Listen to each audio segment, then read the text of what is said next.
Saudações democráticas a todos vocês, começando mais um evento muito especial aqui, Trabalho em Cena, uma parceria que eu tenho aqui, muito orgulho de trabalhar com nossa querida Daniele Barbosa, que está aqui presente, vai fazer a abertura. Quero agradecer a presença de todos, Marcelo Dino Fracaro, Márcio Postman, Aldaci Coutinho, Joel Birman, para a gente falar de uberização e endividamento, vamos falar do trabalho, do mundo do trabalhador, dessas mudanças que estão ocorrendo no Brasil e no mundo nesse momento. Agradecer a todos que estão nos assistindo aqui. Estamos ao vivo pela TVT de São Paulo, pelo canal do Conde, pelo Prerrogativas e demais redes no Facebook e no Twitter. Querida Daniele Barbosa, tudo bem com você? Deixa eu abrir seu microfone. Tudo Pronto. bem.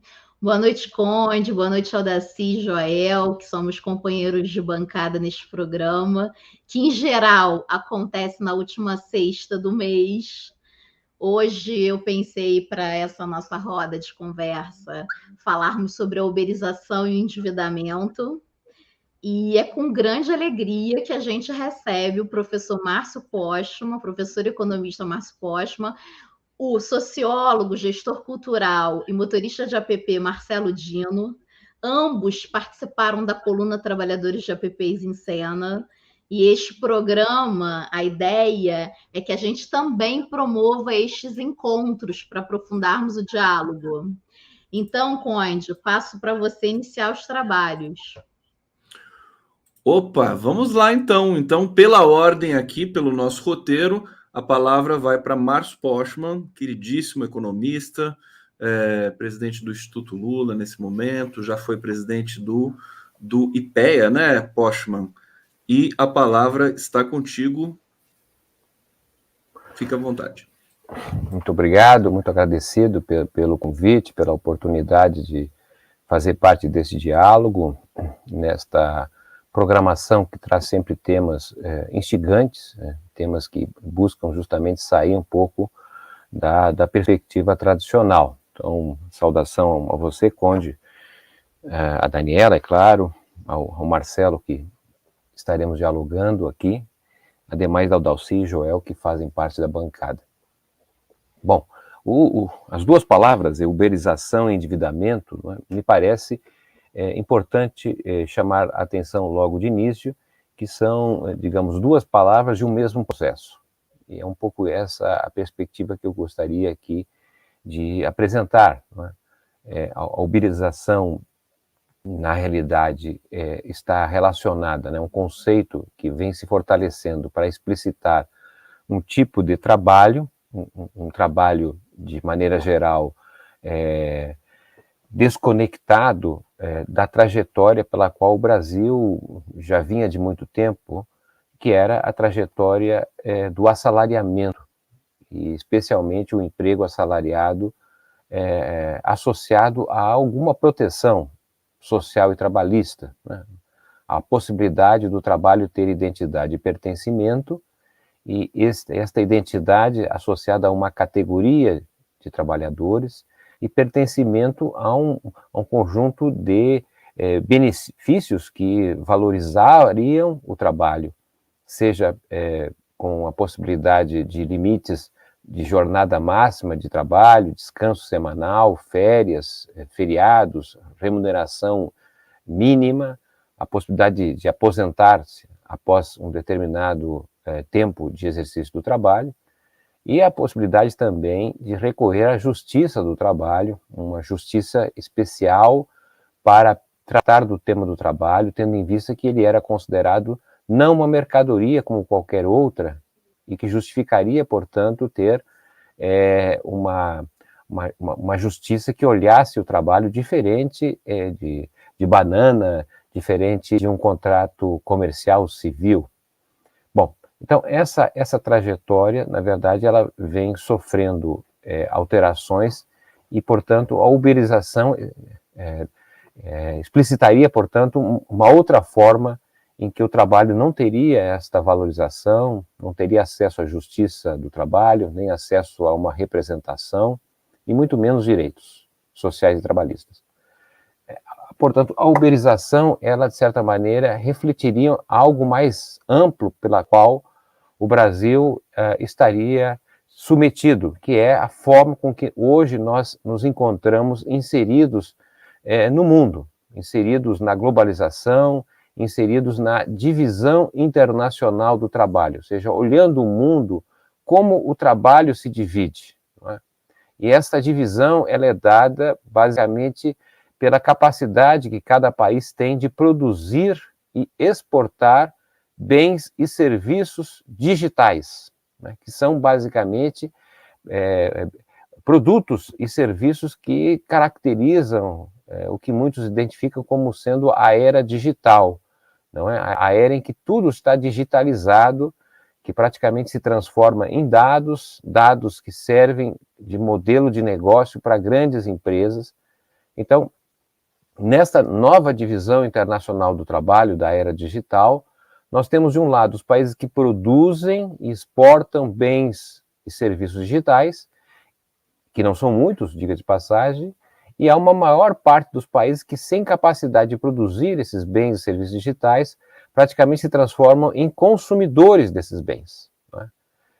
É o caso do Brasil. Né? O Brasil, na verdade, é hoje a 13ª economia maior do mundo, já fomos a 6ª, né? Estamos aí num tobogã descendo, mas enfim, somos a 13ª economia do mundo, somos o 6º país em termos de população, somos o 5º maior país em termos de extensão territorial, mas o Brasil é o 4º maior consumidor, importador de bens e serviços digitais.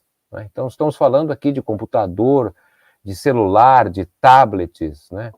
Microprocessadores, um conjunto grande de insumos que, infelizmente, o Brasil até ensaiou a produção de algum deles lá nos anos 80. Né? Nos anos 80, o Brasil, por exemplo, produzia computadores. Não é? Para aquele momento, o Brasil tinha as principais centrais telefônicas daquela época, mas, infelizmente, nós seguimos uma trajetória em que a gente ingressou na globalização, fizemos uma abertura comercial em condições muito desfavoráveis e nós fomos perdendo o passo de continuarmos sendo uma base produtiva, um sistema econômico articulado, integrado. Né?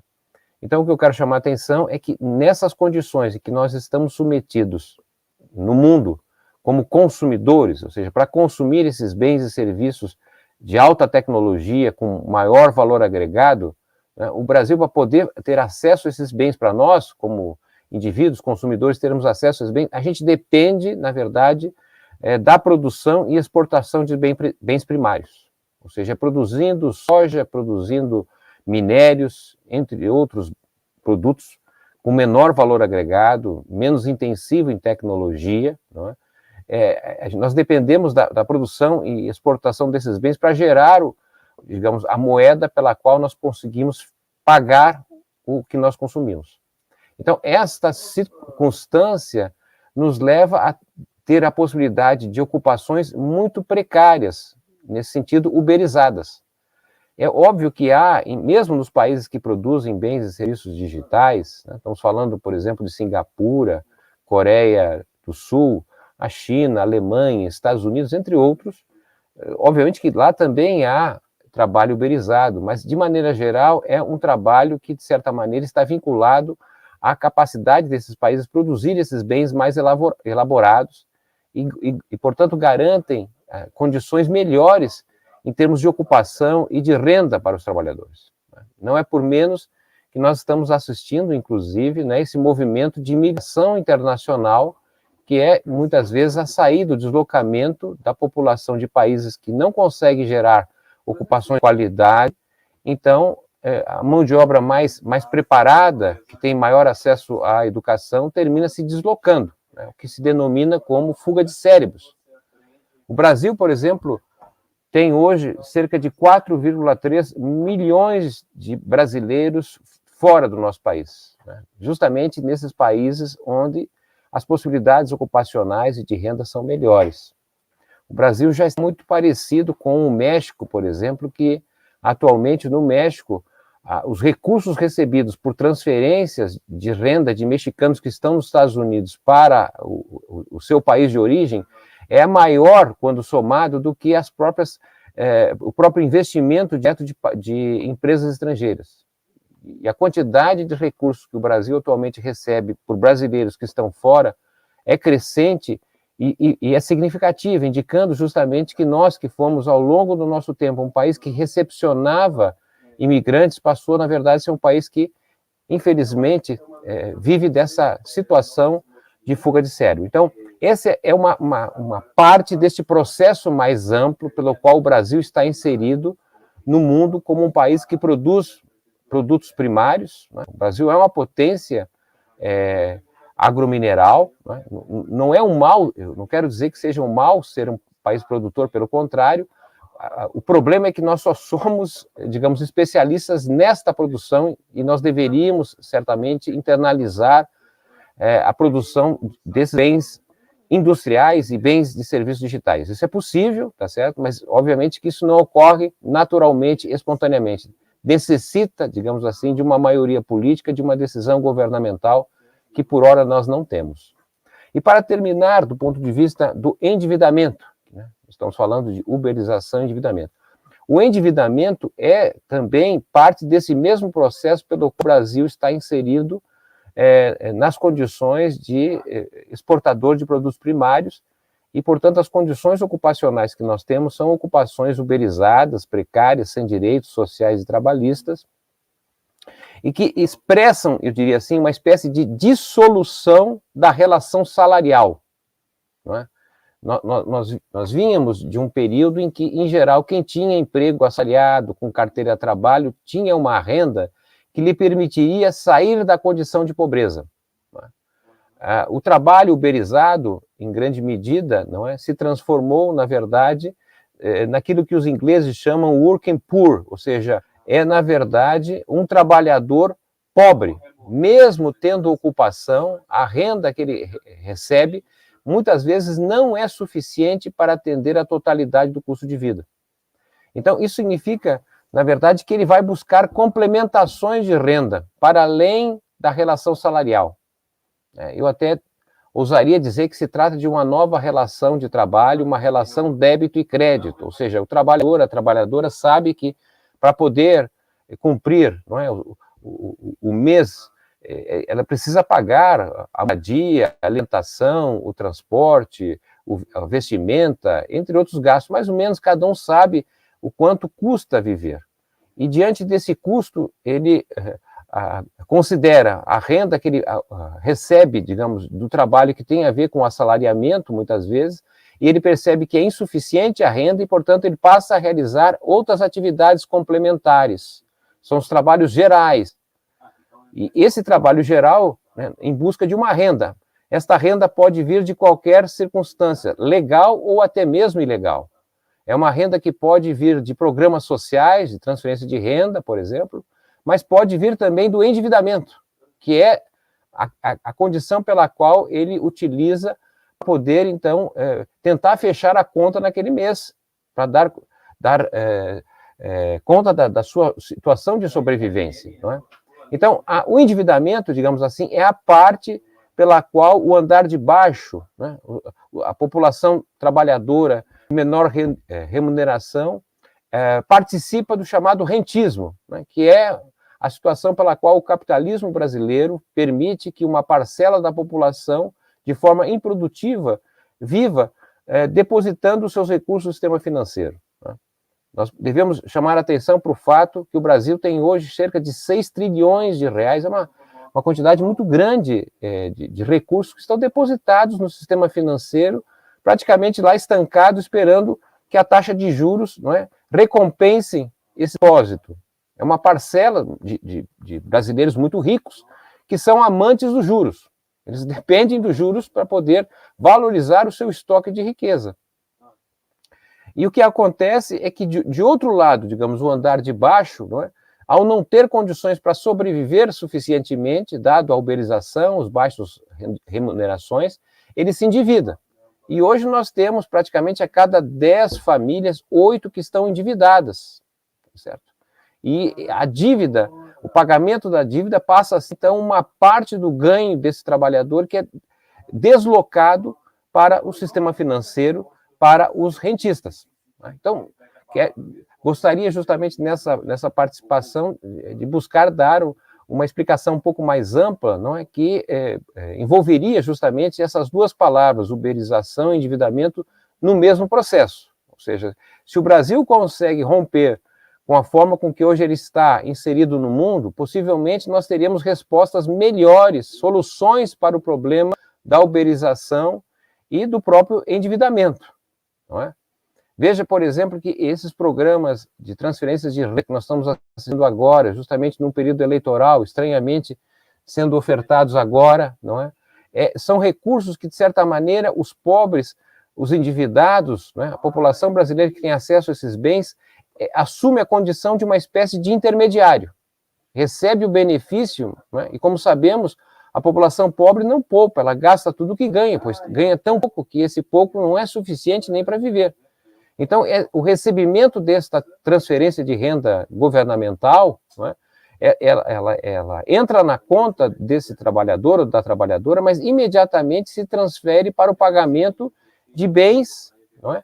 Que foram, na verdade, estão sendo majorados, elevados, não é? Inflacionados por decisão que o próprio governo tomou em períodos anteriores. Então, essa transferência de renda valida um custo de vida maior, uma inflação de 10% ao ano, como nós estamos vivendo, e também esta renda que ingressa termina viabilizando o pagamento de parte da dívida que esse segmento encontra-se endividado. Então, é um dinheiro que vem na conta do pobre, mas imediatamente vai para os setores que aumentaram seus preços e, por outro lado, também possivelmente atinja parte da dívida que essa população tem com o sistema financeiro, né? Então, nesse sentido, e sintetizando, é justamente essa perspectiva que é importante termos de um contexto mais amplo em que o Brasil se encontra, não é? Essa forma de participação do Brasil no mundo atualmente resulta internamente em trabalho muito precário, em que grande parcela dos que têm mais qualificação terminam se deslocando para outros países, né, o que é uma tragédia, porque houve investimento na formação, universidades, educação, mas a pessoa que se forma não tem a oportunidade de trabalhar de forma adequada e vai buscar em outros países. E, ao mesmo tempo, esse massacre, essa subordinação da população pobre, do andar de baixo do Brasil, a depender de juros, né, de pagamento de dívidas contraídas justamente para tentar sobreviver. Era isso, Conde, Daniela. Márcio Postman, aqui nossa primeira fala. Vocês estão vendo esse mosaico aqui maravilhoso, as presenças aqui de Joel Birman, do Assi Coutinho, Marcelo Dino, para quem a palavra vai neste momento. Vou apresentar aqui para vocês o Marcelo Dino, sociólogo, especialista em direitos humanos, gestor cultural e motorista de app, né, desde 2019. Imagina pegar um Uber, um carro com o Marcelo Dino, ele sendo sociólogo, o papo bom que vai acontecer nesse trajeto. Meu querido Marcelo, passando para você a palavra, felicidade de te ouvir aqui. Pode abrir o seu microfone, que é você que abre. Muito boa noite, Gustavo Conde, obrigado aqui pela participação, prazer estar aqui dialogando com vocês essa noite. Agradeço imensamente o convite que me foi feito pela Daniele Barbosa, né, com quem a gente vem conversando aí a respeito desse tema, né, trabalho aí fantástico sobre essa questão. E também um prazer estar dialogando aqui com o professor Márcio Postman, também com o Aldaci, com o Joel. Então, para mim é uma alegria, um prazer aqui nessa noite poder trazer um pouco da minha experiência e dialogar acerca desse tema que hoje está no centro de toda a discussão sobre o trabalho e sobre a questão social no Brasil, né? Eu vou falar rapidamente um pouco da minha experiência, né, como motorista de aplicativo e também da minha experiência profissional, pessoal, que de alguma forma interfere, né, dialoga com essa condição. Bem, eu, como o Conde me apresentou, sou formado em Ciências Sociais, especialização em Direitos Humanos, gestor cultural, sempre atuei, né, na área sociocultural, né, como gestor de projetos nessa área. Tenho uma militância também política e social. Eu, atualmente morando no ABC, Eu sou militante no Partido dos Trabalhadores e também coordenador da Pastoral Operária aqui da região do ABC. A opção pelos aplicativos, né, é evidente que o fato de gostar de dirigir, gostar de lidar com pessoas também influi, evidente. Quem não gosta de dirigir, por exemplo, quem não deve se aventurar, evidentemente, numa empreitada dessa, mas a opção pelos aplicativos, ela se dá no momento em que as condições, por exemplo, de trabalho, né, na área cultural, elas se tornam extremamente dificultadas, né? Vamos lembrar que nesse período, não apenas devido à pandemia, né, da Covid-19, mas já bem antes, a partir do desmonte das políticas sociais, das políticas culturais, né, a própria extinção do Ministério da Cultura, né, levou muitos trabalhadores e trabalhadoras dessa área, né, porque toda uma cadeia da área cultural que se viu numa situação bastante delicada, né. Muitos artistas, produtores, gestores, trabalhadores da cultura de forma geral, não encontrando mais condições de trabalho, acabaram tendo de optar por por alternativas, né, para o seu sustento, para a complementação de renda. Vamos lembrar que, infelizmente, ainda no país, ainda no Brasil, a área da cultura não é uma área ainda privilegiada em termos de recursos, em termos de políticas, né? Isso vinha sendo construído há um tempo atrás, com a criação do Sistema Nacional de Cultura, o Plano Nacional de Cultura, enfim. A pandemia ela vem agravar isso, né? O artista, o produtor cultural, todos a cadeia da cultura, né, da economia da cultura, eles dependem de eventos, de apresentações, de shows, né, da realização da cultura de forma geral. E com o isolamento necessário devido à pandemia, com toda a dificuldade que se impôs, né, esses trabalhadores ficaram numa situação bastante complexa. Eu conheço muitos trabalhadores da cultura, trabalhadoras da cultura, que passaram por grande necessidade nesse período, não podendo desenvolver o seu trabalho, não podendo se apresentar, não podendo estar nas atividades culturais, tiveram que optar por outras áreas, né? Foi o meu caso. Eu, não tendo condições de desenvolver meu trabalho na área cultural, optei pelo trabalho com aplicativos, né? Isso me levou à uberização. Desde 2019, meados de 2019, em abril, maio de 2019, foi quando eu comecei a dirigir por aplicativos. Houve aí algum período, houve uma intermitência, né, nessa questão, desse período, né, que eu iniciei a trabalhar com aplicativos, né. Por exemplo, no período mais crítico da Covid, eu me vi obrigado a ter de parar de trabalhar, até porque se tornou um dilema muito grande isso. Então, houve uma intermitência. A questão, por exemplo, inclusive, deu algumas condições que me foram favoráveis nesse trabalho, né? Como o fato, por exemplo, de minha esposa, de minha companheira estar empregada, o fato de eu ter um carro próprio, me colocou numa situação menos pior, vamos dizer assim, né? Vamos usar do que muitos trabalhadores que tiveram que, por exemplo, alugar carros para trabalhar. Isso dificultou sobremaneira a atuação desses trabalhadores por aplicativos, né? Eu vejo também o caso também de muitos jovens, principalmente, né, em uma situação aí bastante difícil, né, com a entrega por motocicletas, por bicicletas, né? Então houve aí uma situação bastante complexa, né, que todos esses trabalhadores acabaram encontrando. Na minha condição de motorista de aplicativo, eu, em nenhum momento, por exemplo, né, e aí conta também a própria condição que nós temos aí com acesso à informação, acesso por exemplo, no caso de não me sentir um empreendedor, nunca, jamais me senti um empreendedor desenvolvendo esse trabalho, muito pelo contrário. Eu me vi numa condição de um trabalhador em situação precarizada, tendo que vender a minha mão de obra numa situação de total ausência de direitos, de condições para desenvolver um trabalho adequado, né? E essa, inclusive, eu acho que é a questão que eu gostaria de trazer aqui de forma mais destacada, né?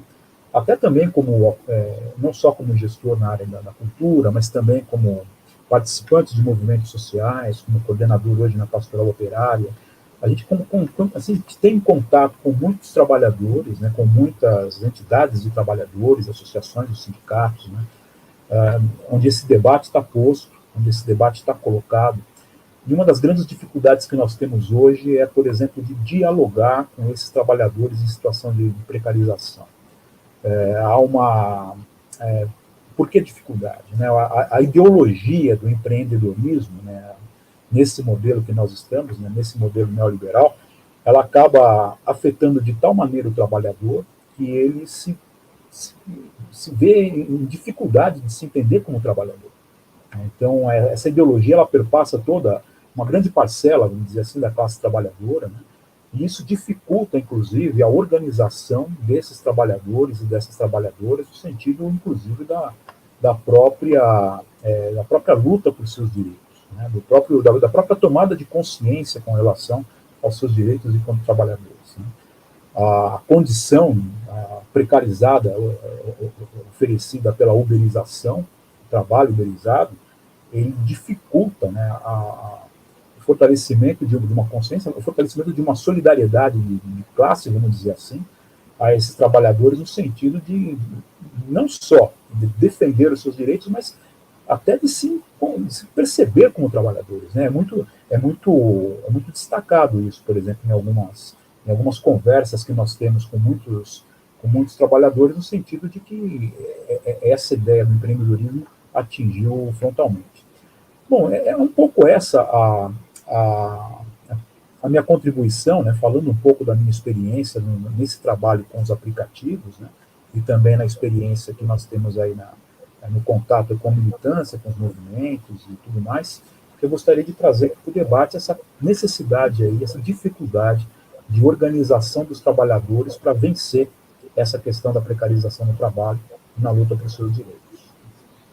Marcelo Dino Fracaro, uma bonita fala, e o pessoal que está participando muito no chat, tem muitos comentários aqui, eu vou ler depois que passar a palavra para Joel Birman, um dos psicanalistas mais prestigiados desse país. Aliás, tive a curiosidade de ver aqui o Márcio Postman, que é um dos grandes intelectuais também brasileiros, tem, se não me engano, 3 prêmios Jabuti, Postman, você venceu? É isso? 3 Jabutis, e o Birman, você tem, né, Birman? Um prêmio Jabuti? Deixa eu abrir aqui o microfone do Birman. Espera aí, olha só. Tem um, né, Joel? Eu tenho 3 prêmios Jabutis. 3 Jabutis. Então temos 6 Jabutis aqui na tela. Aldaci já ganhou também algum Jabuti. A Daniele. Querido Birman, seja muito bem-vindo aqui. Para quem não conhece, é um dos mais prestigiados psiquiatras e psicanalistas brasileiros, psicoterapeutas, né? Tá certo essa acepção, meu querido Birman? Tá certo, Conde. Boa noite a você. Obrigado pelo convite. Obrigado a Daniela. Obrigado aos colegas que estão participando. Ao Daci, Postman, desse debate sobre endividamento e uberização, né? Evidentemente que isso é um tema ultra quente no Brasil contemporâneo, né? Ontem mesmo, essa semana, né, o Ciro Gomes tem a questão do endividamento e a mudança da política social do Estado brasileiro em relação à dívida dos trabalhadores, como uma proposta de campanha. Ontem, o Lula, na sua entrevista pela TV Globo, no Jornal Nacional, ele sustentou também essa proposta do Ciro Gomes, né? Então a gente vê que a questão do endividamento está ganhando um certo corpo, né? Nas propostas dos presidenciáveis, né? Social-democratas ou de centro-esquerda no Brasil, né? De hoje, né? Que é o Lula e o Ciro, né? Então a questão do endividamento é central. Eu acho que a exposição do Márcio Postman eu acho que ele quis acentuar os efeitos na sociedade brasileira do processo na relação entre precarização e endividamento, visto do ponto de vista da divisão social do trabalho, do ponto de vista internacional, né?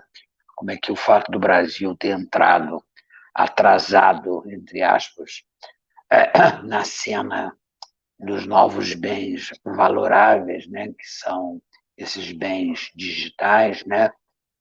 Nós aqui ficamos restritos à produção de bens primários, né?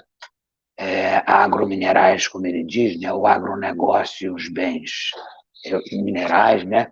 Mas, com isso, a precarização da sociedade brasileira leva com que nós tenhamos essa dita exportação de cérebros, né? Que vão buscar condições de trabalho na Europa, nos Estados Unidos, ou mesmo na Ásia, né?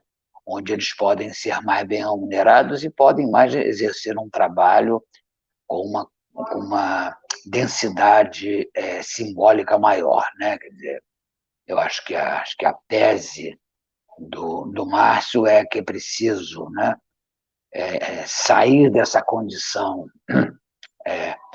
de endividamento, para sair dessa condição de produção desse endividamento e dessa pauperização, da uberização, seria preciso sair dessa posição, talvez, de reduzir o país à produção de bens agrominerais e talvez o país entrar numa outra forma de produção de riqueza, né?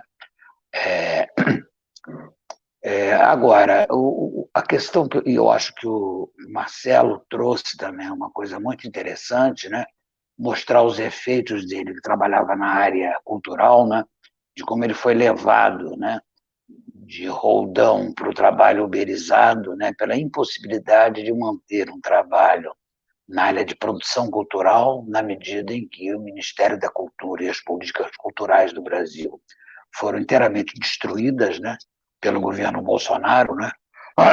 Então, o que restava para ele, né, era entrar nesse mercado. Já estava numa situação precarizada de trabalho, de sobreviver à custa desse trabalho como motorista de táxi uberizado. Ele certamente não é a primeira pessoa com diploma universitário a estar trabalhando no mundo dos táxis. Eu já cruzei com milhares de taxistas no Rio de Janeiro, né? Destinados e fadados a essa mesma situação, né? Pessoas de alto nível intelectual, com excelente nível de educação, né? E que se veem obrigados a esse tipo de pauperização. Entretanto, eu queria destacar também, dentro dessa questão, de que, independente, né, dessa leitura macroeconômica, né, que o Postman muito devidamente trouxe, né, eu acho que a ordem neoliberal ela produz precarização e uberização, né, exatamente porque ela rompe, né, isso que ele chamou dessa sociedade do assalariamento, né, do trabalhador, né, que tem o seu registro profissional, tem as suas parcerias com seus colegas através de sindicatos, né, que tem a possibilidade de discussão com os patrões em condição, eu não digo de igualdade, mas em condições dignas de negociação, né? E que eu acho que foi exatamente esse tipo de organização pré-neoliberal, né, que foi destruída no Brasil com a entrada do Brasil numa era neoliberal, já tendo uma pobreza na sua trajetória enquanto país industrial, né? Quer dizer, eu acho que o Brasil anterior à era neoliberal já era um país muito capenga do ponto de vista de ser um país propriamente industrializado, né? Quer dizer, então acho que a gente paga aqui por uma precariedade muito maior, né? Talvez do que outros países paguem, né? Seja na Europa, seja nos Estados Unidos, né? Onde nós temos também uma precarização real, aí sim, pós-industrial, tal como o Márcio colocou, né? No caso da França, no caso da Alemanha, né? no caso de diferentes países europeus, né, onde essa massa trabalhadora sem esmo, inclusive, e esse é um dos efeitos dessa precarização, desse endividamento, né, se engajam enquanto massa de manobra dos discursos da extrema-direita contemporânea, e essa que é a verdade, né, que essa massa desideologizada vai servir de massa de manobra para essa extrema-direita, como é o caso, por exemplo, da França e da Itália, né, onde antigos eleitores socialistas e comunistas passam a eleger candidatos da extrema-direita exatamente porque as suas zonas foram industrialmente dizimadas, né, e houve uma espécie de decepção, né, com a tradição social-democrata de não atender propriamente aos seus anseios, né? Então, eu acho que há também um nível de destruição do laço social provocado pelo neoliberalismo, é esse ponto que eu queria chamar a atenção, né? Que já tinha, desde os anos 90, sido objeto de uma bela obra, né? Do sociólogo americano Richard Sennett, né? Que fala da ideia de corrosão do caráter, né? Quando ele diz que o trabalhador contemporâneo, né? Ele se vê corroído no seu arcabouço simbólico por conta dessa precarização neoliberal, né? De maneira que ele se vê condenado, né, a uma vida interna de ter que trabalhar, né, sem férias ou com poucas férias e certamente sem possibilidade de se aposentar um dia, porque esse que é o destino desse trabalhador contemporâneo que é obrigado a aumentar cada vez mais a sua carga de trabalho, né? Até mesmo para viver na uberização da sua atividade, né? É que ele entra numa impossibilidade de se aposentar, ele não se aposenta mais, essa é uma das teses que o Sennett mostra no livro dele, né? E ele é obrigado a buscar trabalho em diferentes lugares, quer dizer, ele rompe as suas relações sociolocais para buscar trabalho, no caso dos Estados Unidos e em outros estados, no caso do Brasil também, né, você migra, né, para encontrar trabalho, e se você não encontra nenhuma possibilidade no Brasil, você vai, mesmo sem tendo competência de um cérebro com formação universitária, você migra para a Europa, para os Estados Unidos, sobretudo para os Estados Unidos, para entrar nesse trabalho mais informal, mas de uma sociedade mais afluente que possa efetivamente permitir que você sobreviva melhor do que sobreviva num país como o Brasil, né? Quer dizer, então a gente tem aqui não apenas a imigração do cérebro, nós temos a imigração de vastos setores da classe média brasileira que vão buscar no território americano e uma vida de entrar nos laços sociais americanos como maneira básica de sobrevivência em função dessa precarização neoliberal. E no que tange a esse aumento de trabalho, mesmo nós que trabalhamos hoje na universidade, como vários colegas são presentes aqui nessa mesa, nós nos vemos obrigados a trabalhar muito mais do que nós trabalhávamos antes, porque nós somos obrigados a produzir artigos para editar em revistas, para mantermos as nossas fontes de reconhecimento e financiamento pelo CNPq ou pela universidade, para que os nossos currículos Lattes sejam efetivamente engrossados, né? E tudo isso tira de nós o tempo de lazer que a gente precisaria e nos obriga a um trabalho cada vez mais exaustivo.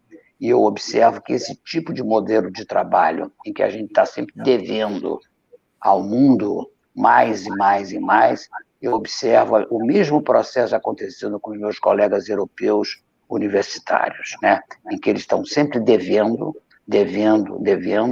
e eles estão sempre com uma aposentadoria que se torna uma espécie de sonho impossível, né? Hoje, como ela era comum na geração dos nossos pais e dos trabalhadores assalariados da época do modelo industrial e não mais desse mundo pós-industrial neoliberal atual. Mas é isso aí, gente. Muito obrigado. Joel Birman, como é bom ouvi-lo. E enquanto você estava falando, Joel, eu estava lembrando aqui de uma matéria recente, dizendo que os idosos voltando a trabalhar no Brasil muito intensamente, e o jornal dava um viés positivo a isso. Olha que legal, os idosos voltando a trabalhar, porque eles estão voltando a trabalhar porque não tem como sobreviver, né? Exatamente, é isso aí, eles precisam comer, né? Pois é, eles precisam comer. Bom, tem tanta coisa para a gente também comentar aqui. A Daniele agora vai tomar a palavra. A Aldaci tinha caído aqui, agora ela voltou. Que bom, Aldaci, que você voltou. Eu estava procurando você aqui na tela. Antes de passar para. Tá tudo bem aí, Aldaci? Tudo bem. Tudo bem? Tudo Ficou bem. escuro, viu? Se tiver uma luz aí depois para você acender, para a gente ver você bem bonitinho. Olha, Sala Profunda está perguntando aqui, tem até pergunta aqui, mas eu vou colocar no ar só para a gente realmente prestigiar os nossos internautas, se bem que depois o Márcio Postman, porque é dirigido a ele, pode comentar rapidamente. Sala Profunda dizendo: o que acontece, doutor Márcio, se eu parar de pagar minhas dívidas com o banco? Empréstimo e cheque especial? Depois eu passo para o Márcio comentar, eu volto com esse comentário. Antônio Sérgio Virgínio, boa noite. Marcelo Dino, grande liderança aqui da região do ABC Paulista. Antônio Sérgio Virgínio dizendo: ótimo tema para olharmos esse momento, projetarmos as perspectivas para o futuro. Lula presidente, Haddad governador. Aqui, luta para a paz. Boa noite a todos, excelente análise, parabéns. Não dá para entender o Brasil sem consciência da capitalização e da globalização. Depois eu volto aqui para o nosso bate-papo. Daniele, passando para você a palavra para a gente te ouvir agora com toda atenção. Vamos lá.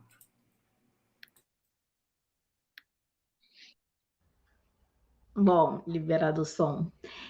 O que eu trouxe, né? O que eu pensei quando pensei nesse tema? Imaginei que várias abordagens pudessem ser trazidas, e o que eu trouxe foi o seguinte: a coluna Trabalhadores da PPs em Cena acompanhou diversos relatos de motoristas e de entregadores em plataformas digitais falando sobre o endividamento e sobre a dívida.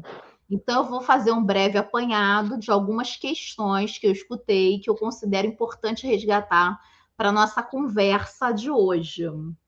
Em uma das entrevistas, a Raquel, que é motorista em Porto Alegre, disse que os motoristas ficam presos e escravos do aplicativo.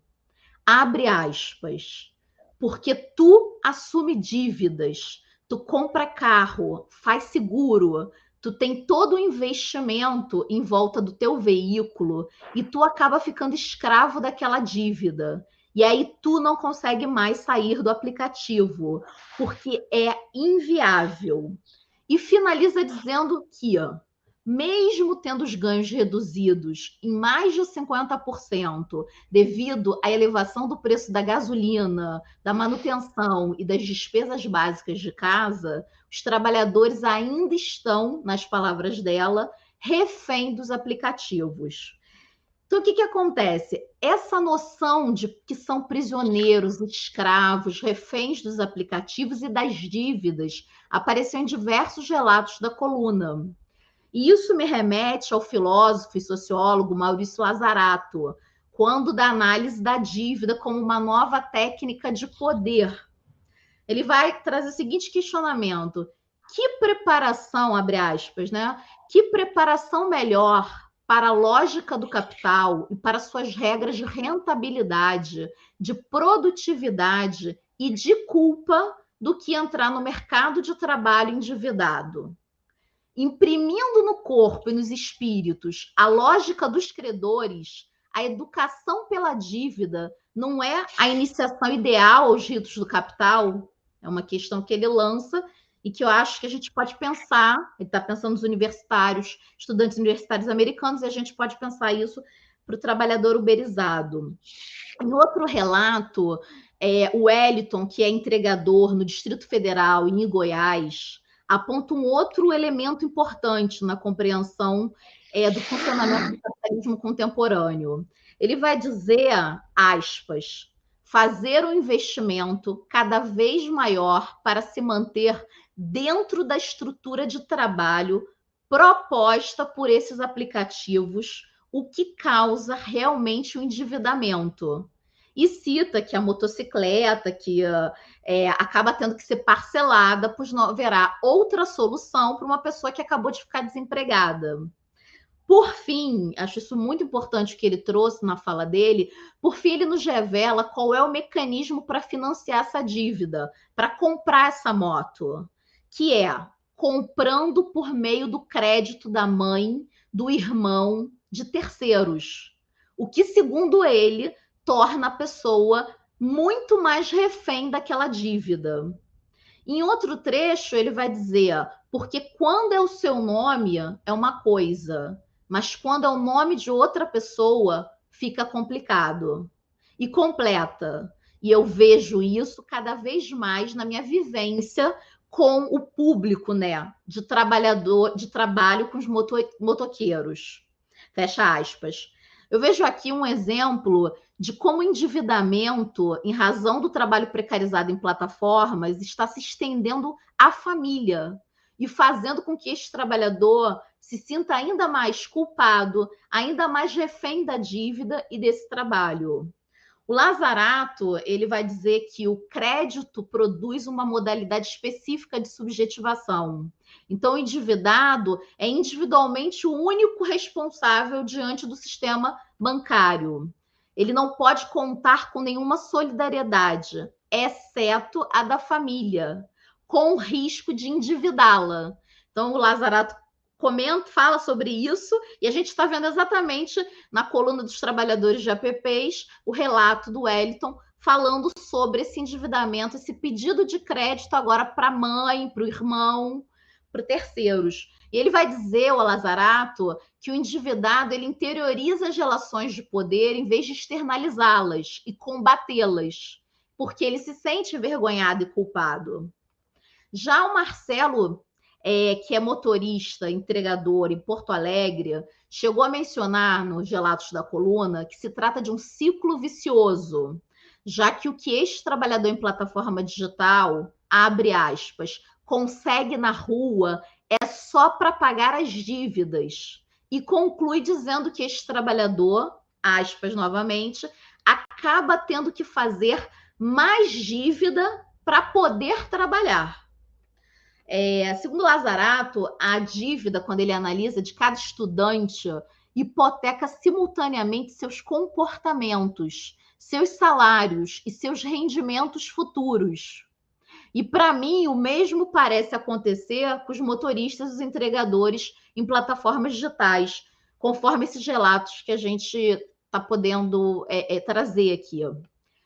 O Fabrício, que é motorista em Araraquara, trouxe também um dado importante. Ele revelou uma relação entre carro financiado, endividamento e mais horas de trabalho, além de se sentir também refém das plataformas. Ele diz o seguinte: a gente tem um endividamento maior e por isso acaba fazendo mais horas de trabalho, mais do que 8, 9, 10. Eu conheço pessoas que trabalham até 12, até 14 horas para poder pagar o financiamento, o combustível, para depois ter o seu lucro diário. Então, acaba, sim, refém da plataforma. Fecha aspas. E ele termina dizendo que são poucos motoristas que ele conhece que tem o carro próprio quitado. A maioria ou é financiado ou é alugado. E, para terminar, eu gostaria de dizer que eu acredito que devemos exigir o que a filósofa Judith Butler diz em Corpos em Alianças. Abre aspas. Um sentido de futuro que não seja o futuro das dívidas impagáveis. É isso. Acho importante trazer os relatos dos trabalhadores. Marcelo, Márcio, Joel, Aldaci, todos participaram da coluna desse projeto, dos trabalhadores de APPs, e a gente está aqui também nesse diálogo para ampliar o eco dessas vozes e pensar, refletir sobre essas questões que o endividamento e a uberização têm trazido para a gente, se apresentado, para que a gente possa refletir sobre essa política que queremos enquanto sociedade. É isso. Daniele Barbosa, que é a organizadora desse evento aqui. Eu só fiz o trabalho braçal de moderar e estou fazendo ainda com muito orgulho.